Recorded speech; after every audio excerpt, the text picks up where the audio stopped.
All right. Well, good evening, everybody. My name is Scott McCrae. I'm a Shaklee brand ambassador, and tonight's topic is a health chat. A health chat is not brand specific to Shaklee products. Some of our calls are geared for that, but this is just about a specific issue that has really gained a lot of attention in the media and people's feeds. Protein is a very hot topic right now. So to really dive into this deep, I've also brought on a special guest, good friend of mine, Ryan Sanders, and I'm going to help kind of go through and wade through some of the details about protein that are, I think, key pieces of information that everybody should know. And then we'll kind of get into the nitty-gritty, so to speak. So I am going to pull up a little PowerPoint here just to keep myself on track and give something a little more visually interesting other than my face. So let's get moving on. Protein power, choosing the right source for a stronger, healthier you. We're going to talk about daily needs and supplement quality a little bit from the kind of the realm of what is on the market, not specific brands, just generally what's out there. So we're going to talk about why it matters in the human body. How much do we really need to be consuming on a daily basis? Amino acids are the building blocks of protein. We're going to go into that a little bit about how proteins are really not a great metric. It's really the amino acid profiles and some practical takeaways that you can take away from the call tonight about how to implement protein into your diet. So before I bring Ryan on, let me go over a couple things that I think you should know about protein. It's not something you can store in your body. You have to have it every day in your diet.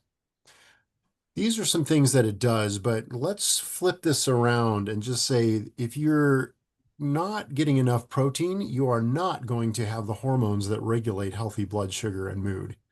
You are not going to be able to fuel your metabolism to support a healthy weight. You are not going to produce the enzymes that you need to produce to digest food. You are not going to have a strong immune system. You are not going to be able to build your lean muscle and keep it and prevent that muscle loss. And you're not going to have strong hair, skin, nails, that kind of stuff, and have those look healthy without the benefit of protein. So, ladies and gentlemen, let me introduce you Ryan Sanders. Ryan, if you could unmute for us so we can hear your lovely, deep, booming voice. I'm going to ask you some questions tonight and delve deep into this because you deal with this on a professional level every day with your clientele. So you're a personal trainer and coach.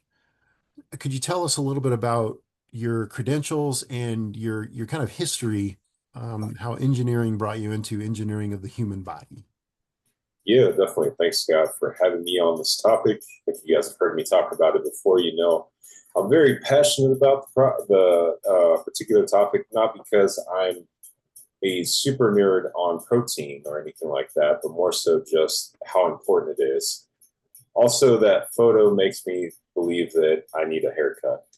No, no, you look good. It's a good picture. Current state, I need a haircut. Anyway, Leave it. um, Yeah, credentials. So my background is actually in civil engineering for those that don't know about me. So I come from a very technical background. So when I switched into personal training and coaching, I wanted something that was very high end, high technical for that certification. And so there's several different companies that certify based on kind of the standard and national certifying. There's standards uh, that are out there for certifying people for what I do. Anyway, it's called the Certified Strength and Conditioning Specialist. Anybody who usually gets that certification goes on to train athletes, high school, collegiate, amateur, pro athletes is usually the track they land in one of those areas. I also have another one called a Certified Sports Nutrition Coach, which is more specifically tailored to working with athletes. So I figured if I operated from the top, I'd be able to work with those who are general public just as well and easy. Because with athletes, I need to have several more considerations in play than say just your typical average lifestyle needs. So I think, was that everything or was there a few other things? Yeah, that's excellent. I don't know, you have a little bit of a family history that drove you into making better choices health-wise, specifically your father. Yeah, his health choices resulting in poor health outcomes was definitely one of those motivators for sure. He ended up passing from cancer that was deemed preventable and detectable 10 years prior to the diagnosis based on exercise and eating. And then as far as like that athletic influence, for those that don't know, I actually have a family member who was a gold medalist in the Olympics, three-time Golden Gloves winner, and several other family members that are mostly amateur level, collegiate amateur level athletes. So a lot of athletics in the family as well. Cool. Thanks for sharing that, Ryan. Our I guess what I really want to kind of pick your brain on, I threw some slides up just to keep myself on track, but the whole amino acid thing, you shared with me a chart that really broke it down. I'll pull that up next. But for those who are totally unfamiliar with high school biology level amino acid and protein talk, there are 20 total amino acids in the human body, right? 9 we have to get from eating, and the rest are things that our body can synthesize into those 9 essential amino acids that we do need, or excuse me, the other 11. And there's this issue about incomplete proteins I want to talk to you a little about as we get a little more in depth. So you shared this chart with me. Could you give a little talk to everybody about this? So there's a lot here. Yeah, this is definitely a sign that I am a nerd. So if anybody has any kind of like chemistry background or anything like that, not my favorite topic, but this gets into a lot more than I'd say the average person needs. But this just shows those 20 amino acids that relate to what our body processes and needs. There's several many orders of other amino acids out there in the world, but these are the ones that are pertinent to us, specific to our DNA. And if you want to keep it really short, sweet, and simple, the ones that have the dashed circles around them, those are our essential amino acids, which means those are the ones that we cannot produce in our bodies and we need to eat protein sources that have them to be able to utilize them. Sorry, I have a puppy attacking me here too. And then the ones with the dark line are the ones that are non-essential, meaning those are the ones that are processed in the body or can be processed in the body through various means. There's a lot more on here than that, but I would say for the sake of our conversation, that would be most prevalent, especially if we're going to be talking about leucine, which is a key kicker for protein and talks around protein these days. Yeah, absolutely. Before we dive into specifically leucine, as a personal training coach, when someone comes to you and say, "These are my health goals," and if they were to ask if this protein goal was optional for their workout plan, what would be your reply? I would return with a question, which is, of course, everyone's favorite. Are your results that you're looking for and your goals you hope to achieve also optional?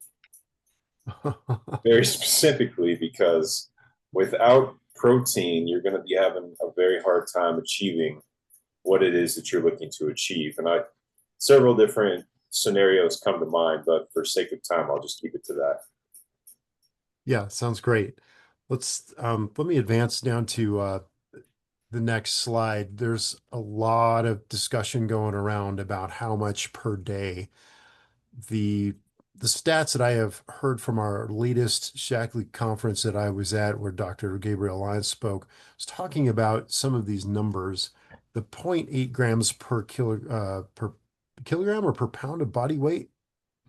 And then your protein needs being higher as you say get older, or if you're really working out and have some health goals. Could you talk a little bit about these numbers and kind of your own personal protein goal to put it into perspective for the average human?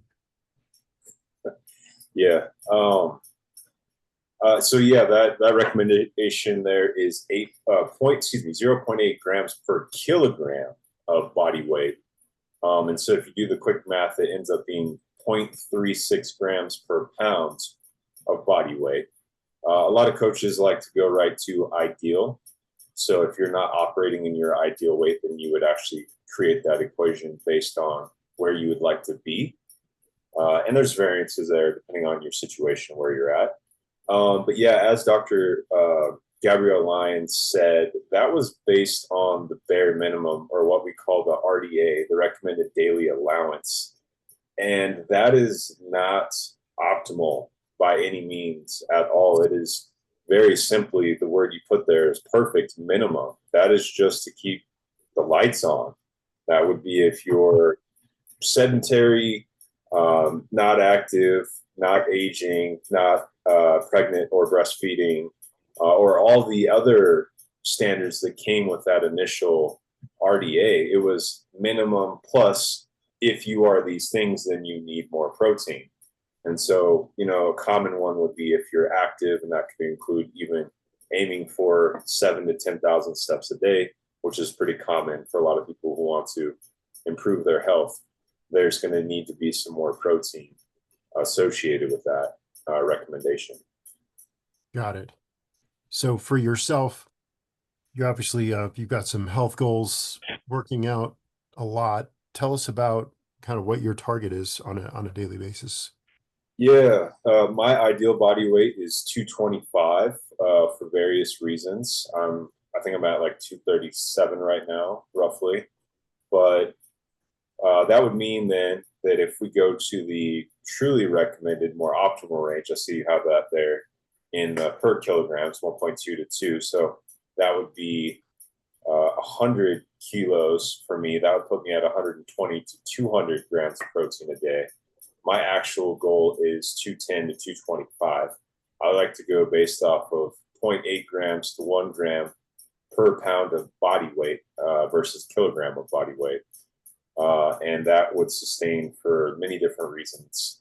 One of those being muscle mass. And I would say, for what I face based on my genetics, muscle mass is going to be the determining factor as to whether I experience a new trend in my family health and our dynamic, or continue to repeat the cycle moving forward. So that's why muscle mass is so important for me, is because I know it's the one determining factor that will steer the course of my health, more or less. Of course, I can't choose where I'm going to go, but it's going to be a big determining factor.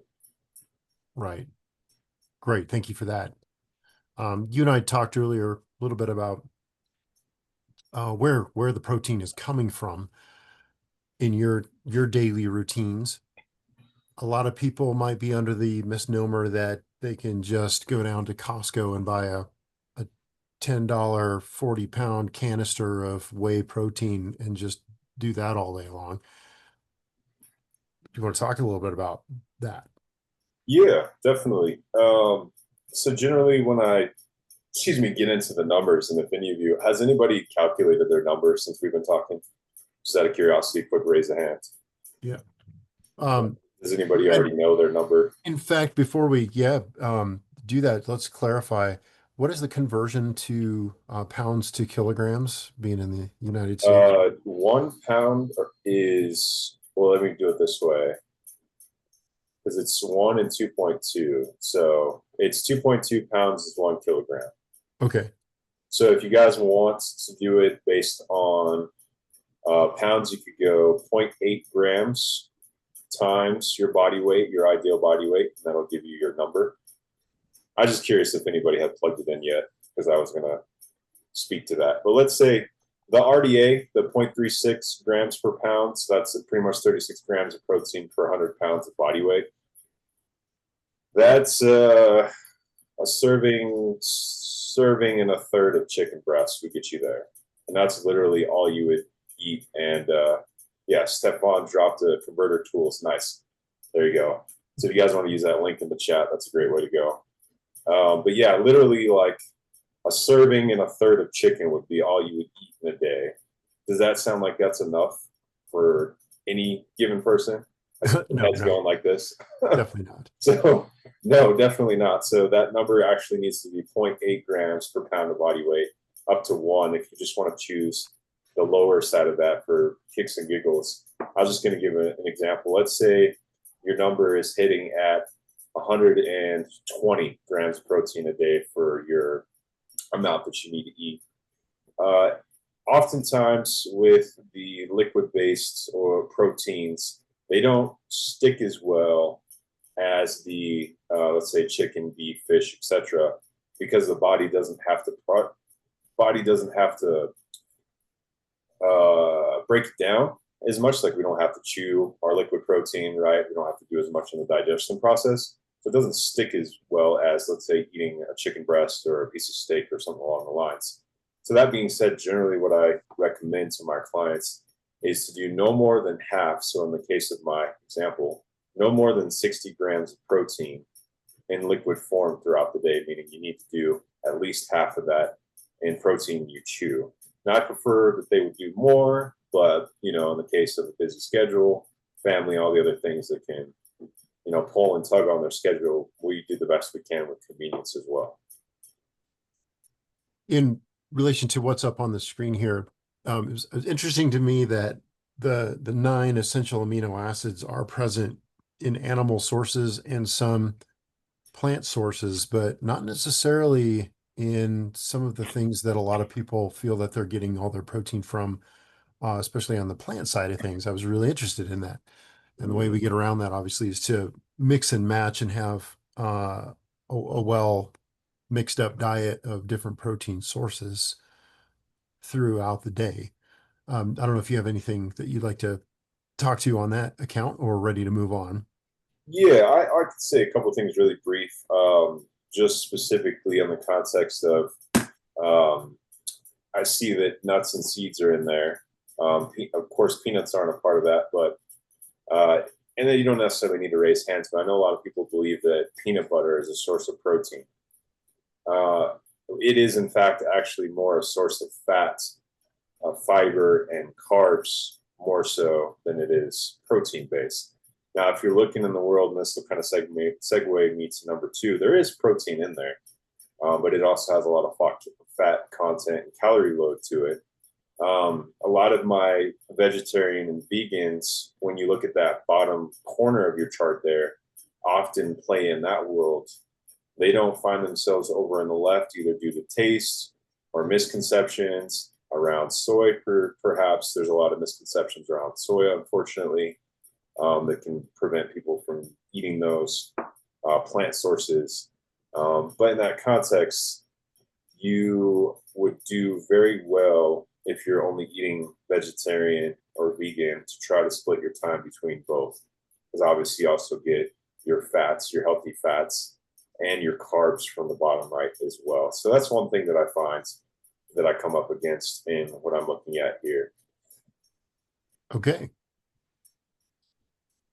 Let's talk a little bit about digestibility, especially when it comes to our supplement sourced protein powders, those types of things.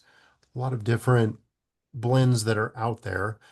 I thought this was kind of an interesting chart. So some people, obviously, like you said, for whatever reason or not, don't want to go the soy protein route, even though, as you see, it's got a complete amino acid profile. It's got all 20 in there naturally, very high digestibility indexed, but maybe someone's looking for other options. What have you found that you have used or like? Yeah, as far as kind of just some of my go-tos, would you say in this sense, or? Yeah, just not brand type, because we're just talking just general supplements out there. Is whey a good option that you've seen? Yeah, a common kind of go back and forth in the world of whey in general is an ISO. What is it called? The word is evading me. Isoflavones? It's a way that they process the whey so that you get. Oh, gotcha. Yeah. The word is totally evaded me. It'll come to me here, but basically the concentration of the whey, basically it's pulled from milk, you can concentrate that. So obviously, the more concentrated, the more grams per or more grams of protein you get per serving. So if you look at a company like Fairlife, where they have the 26-gram bottle and they have the 40-gram bottle, and both bottles are pretty much the same size, but they have different amounts. It's just that the 40-gram has more concentrated whey in it than the 26. So in that context, I would say if you can get those that are more concentrated and don't have all of the extra additives in it. A big one is sucralose. One that's in contention right now is carrageenan. That's a big one that's used in a lot of these shakes or protein supplements or drinks, if you will, and a few other ones. Unnecessary added sugars and flavors and things like that aren't necessary too, but ultimately, anything along those lines, as far as whey, it's going to be the way to go. No pun intended. Yes. And then I'm not sure if there's anything else I could speak to on this chart specifically. Yeah, no problem. I think it's time to head over to the leucine aisle here. So this is that one essential amino acid that's really caught a lot of attention in the last year or so. Can you talk a little bit about leucine and why it's got so much press? Yeah, it's actually interesting. I saw something about this previous company that I worked with back when I started. The gentleman had moved on. He's one of our super trainers on the fitness side. He had moved on and was writing articles in his Power Nation. And he started advertising a product for leucine that he had developed specifically to a demographic of ladies 50 plus.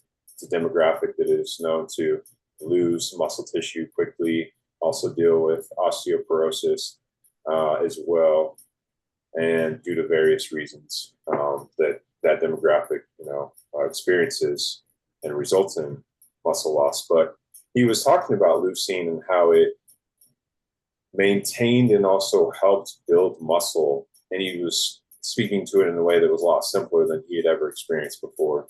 But effectively, leucine is the one amino acid, as I think it says here. Does it? Okay. You might, oh yeah. It's the one amino acid that triggers the protein synthesis. What is that?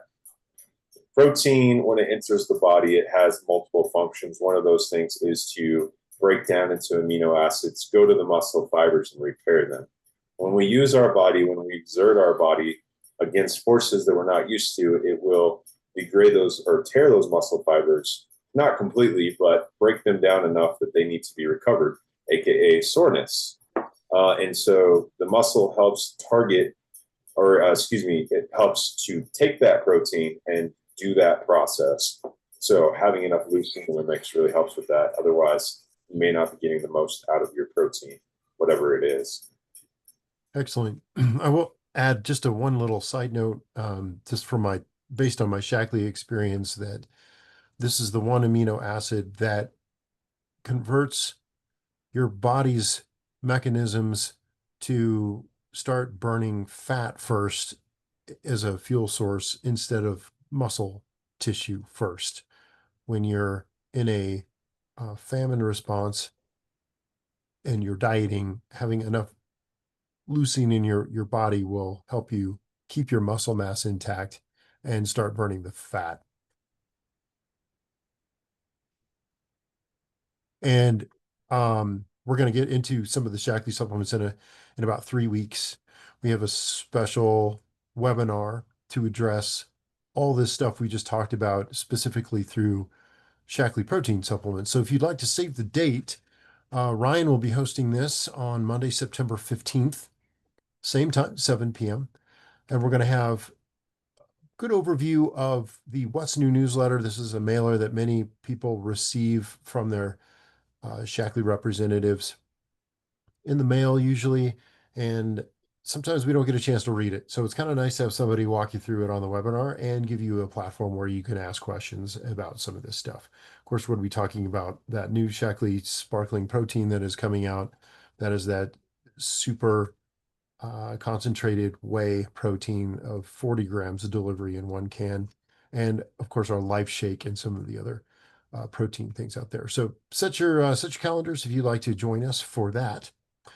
And I want to bust into a little question and answer session here. So if anybody has something specific they really wanted to ask about protein, please open up and we'll open the floor.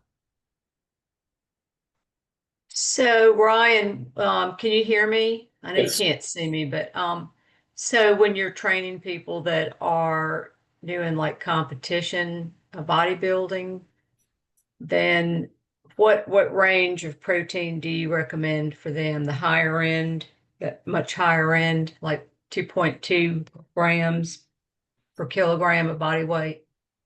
Yeah, I would say that's the number we usually land on. Is somewhere between 2 and 2.2 grams per kilogram, which would translate to about it's about one. I'd say even going to 1.1, 1.2 grams per pound of body weight. And that, of course, is gonna one thing that's missed often is as you get bigger, that number gets bigger with you, so that you can continue to progress. So you It got does. to make adjustments. Yeah. And for the sake of this conversation, I know something that often comes with this is, can we have too much protein? You guys might remember Dr. Peter Attia from our Dallas conference last year. He just dropped an article over the weekend talking about this very thing, protein, and has a segment in there, can we or can you have too much protein? I happen to have the link up, so I'll drop it in the chat. Oh, that'd be great. To go ahead and check that out. But effectively, they've tested at very high levels of 3 grams per kilogram of body weight on a daily basis, and they found that there wasn't really much data that suggested that was too much. Commonly, kidney issues, processing through the filtration, and oftentimes we're compared to rats or mice, which, okay, great. We know that there is some similarities there that can help us draw some conclusions, but human beings are the ones that are the study of topic here, right? We're not having our mice body build for any particular reason. Back to your question. So that's a great resource. I would highly encourage you guys to read that as well. Yeah, I was going to ask you about that with the like I guess bodybuilders have labs run to see if they're got their BUN and creatinine and all that is within normal limits. If it's not, do they cut back on their protein? What do they do? Yeah, if that is the case, there are some different ways that you can effectively. I'm not a bodybuilder in that world per se. I can help someone get big enough to then turn them over to a bodybuilding coach. There's also the pose coaching as well, but there's some methodologies that they could use where if they do have to cut down their protein for whatever reason, they could use hydration and a few other different things to help get the muscle to pop. Because at the end of the day, when you stand on stage, you want to see the striations, the veins, the anatomy of the muscle. That's part of what they're judged on. So there's some other things that they could probably get clever with in that, but more specifics, that's not really my wheelhouse per se. I play more in the world of sports performance and muscle building in that way. Yeah, so you don't really support any like creatine is just really hot. People really like to take that, but personally, I kind of have a little reservation about it, but because I know Craig was taking it for a while and he bulked up, but I think a lot of that was fluid too. So he backed off of it and lo and behold, he dropped like 10 pounds. So I don't know. What's your feelings about that? Yeah, no, actually, that's a fantastic question. I know it's not protein related, Scott, so I promise I will be very short on this one. Scott knows. Oh, that's okay. Yeah, it's a great question. Scott knows my viewpoint on creatine. So I had the very same scenario happen. My older brother was running track and field in high school. He's 10 years older than me. Was taking creatine, bulked up, wasn't doing what he needed to while being on creatine to the full effect, pulled a muscle. My parents freaked out. Me and my younger brothers were banned. Like creatine was the worst substance on the planet growing up. Come to find out, I get into this world of clinicals and true nutrition. Creatine is one of the top 3, probably I would say safely top 3 supplements studied on the planet. Some people argue it's number 1. I won't go that far. But if you look at the chemical equation of how our body produces energy, aka ATP, adenosine triphosphate, creatine is a key part of that chemical process. So typically we'll get our creatine from like steak, for example. So creatine is typically monohydrate. It does help with muscle building. There's a lot of cool research out there about how it actually impacts mental health on multiple different ranges, if you're multiple different ways, if you will. I would definitely encourage you to check that out. But creatine is not bad in any shake of the usage of it. It's very valuable. But when you do it, when you are adding water to your muscle, it's important that you stretch. It's important that you recover. It's important that maybe you cycle your creatine 6 weeks on, 6 weeks off.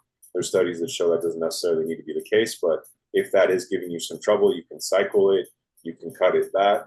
But I would say without a shadow of a doubt, it comes into my top 3 supplements that I'd recommend to any client to use. That does include the ladies as well. Cool. Joanne, I wanted to butt in a little bit and ask a little bit about Sure. one of the other popular things that's being used right now are GLP-1 Oh, yeah. supplements, Ozempic and those types of things. Largely, those are used as appetite suppressants. And Dr. Gabriel Lyons also talked a little bit about the effect of having enough protein in your diet gives you the ability to produce GLP-1 naturally on your own. Could you talk just briefly a little bit about that? Oh, we got a Murphy the barking Sorry dog about back that, there. guys. My puppy is barking at something. I don't know what. Probably nothing. That's what the benefit of live calls, right? Yeah, Always exciting for different reasons. Perfect timing right now. Sorry about that. I don't know what's happening, but it's perfect timing. Right? So, in that context, obviously, we've seen the context of GLP-1 spur up in the last, I don't know what, 2, 3 years, 4 years. Definitely, within the season since we experienced COVID. Prior to that, there's one thing that I want to say. Morphe, come here. Oh my goodness. I'm sorry, guys. That's all right. We can we can also cap this and readdress it when we come back up on the call in 3 weeks as well, as we're kind of running up against the clock. Yeah, for whatever reason, he's not quieting it down. I wish I had a fair enough. My audio. Sometimes dogs know best. Ryan, I'm gonna have you mute out until Morphe gets it together. I'm gonna wrap up the call unless anybody had one other question. Shirley, yeah, go ahead and shoot. And you are muted, Shirley, just so you know. Excuse me. I have an article that I got just recently out of Women's Health Magazine. The article is written by Casey Means, MD. She's the author of Good Energy. She has been nominated for Surgeon General of the U.S. It's a great article. She recommends 30 grams of protein 3 times a day. So we're talking 90. One cute byline that I'll send you this article, Scott, and you can use it how you like it. One of her key statements is protein tells the cells, let's build. That's what she says. But it's a neat article. And again, it goes into these higher amounts of protein, and she's right on top of all this as well. So absolutely. Thanks for sharing that. Yeah. Yep. Protein is the building block and the construction crew of the body, as they say.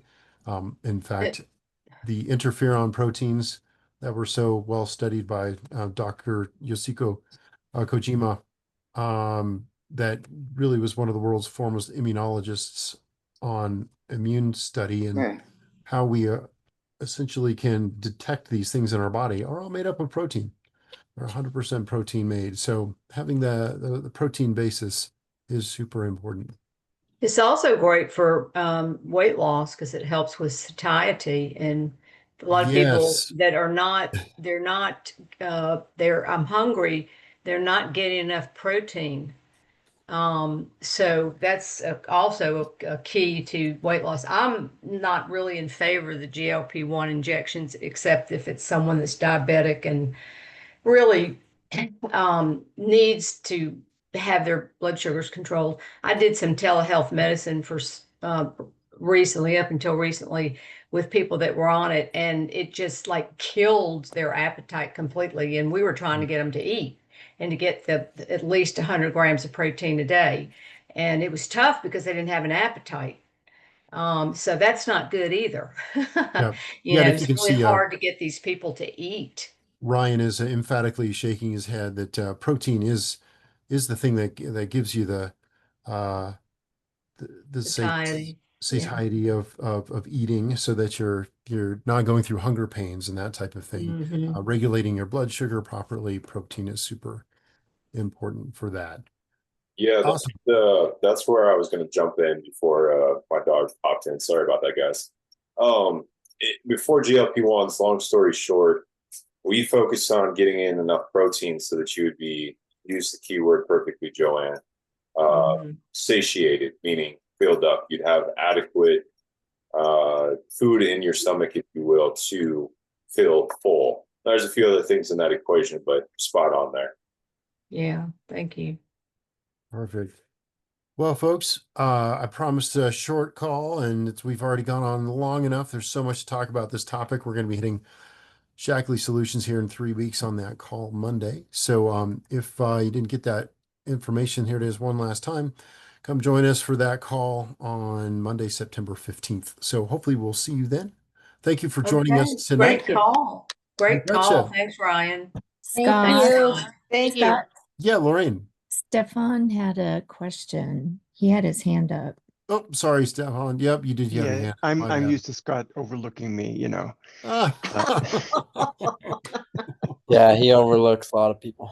Thanks, Oh. It's Vincent. because Yeah. he's so tall. Thank That's you. right. Yes. He does overlook everybody. Well, before I press the stop button here, Stefan, I'm dying to know what you have to add here. Well, I had two questions, and I'm happy to put them in 3 weeks or whatever.